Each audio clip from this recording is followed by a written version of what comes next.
నాకెందుకో ఈ ప్రశ్నకి సమాధానం మా తాతగారి దగ్గర దొరకొచ్చనుకుంటా. ఈ అడవిలోనే ఆయన అందరికన్నా పెద్దవారు. అంతేకాదు ఆయనకి ఈ అడవికి సంబంధించిన రహస్యాలు కూడా తెలుసు. ఇంకా మోంటూ కోతి అన్నింటినీ వెంట పెట్టుకుని తన తాతగారి దగ్గరకు వెళ్ళింది. అలాగే జరిగిందంతా చెప్పింది. ముందు మీ అందరికీ ఒక ముఖ్యమైన విషయం చెప్పాలి. రాణి పిచ్చుక ఎప్పటికీ చనిపోదు. తప్పకుండా వీళ్ళు ఇద్దరూ తనని మోసం చేసి ఉంటారు. దేవుడి దయ వల్ల అదే నిజమవ్వాలి. మన రాణి పిచ్చుక ప్రాణాలతో ఉండాలి. ఇంకొక విషయం ఏంటంటే, పిచ్చుక రాణి విషయంలో ఒక భవిష్యవాణి జరిగింది. అదేంటంటే, పిచ్చుక రాణి గుడ్లు పెట్టినప్పుడు తనకి కవల పిల్లలు పుడతారు. అలాగే ఆ ఇద్దరు పిల్లల శక్తులు ఎప్పుడు పనిచేస్తాయంటే, వాళ్ళిద్దరూ కలిసి ఆ శక్తిని ఒకేసారి ప్రయోగించినప్పుడు. అవును, రాణి 2 గుడ్లు పెట్టింది, మాకు గుర్తుంది.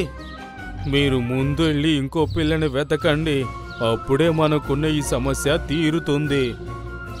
సోను పావురం, మింటూ, గోరింక అలాగే కోయిల, మీ నలుగురు ఒక్కో దిక్కుకు వెళ్ళి అన్ని అడవులు బాగా వెతకండి. ఒకవేళ ఏ పిల్లలనే ఈ పిల్లల్లాగా కనిపిస్తే తనని మీతో పాటు తీసుకొచ్చేయండి. సాయంత్రానికంతా అందరూ మళ్ళీ ఇక్కడే కలుద్దాం. అర్థమైందా? అలా నిర్ణయించుకుని 4 పక్షులు 4 దిక్కులకి బయలుదేరాయి. సాయంత్రం అయినా కాని వాటికి ఏ అడవిలో కూడా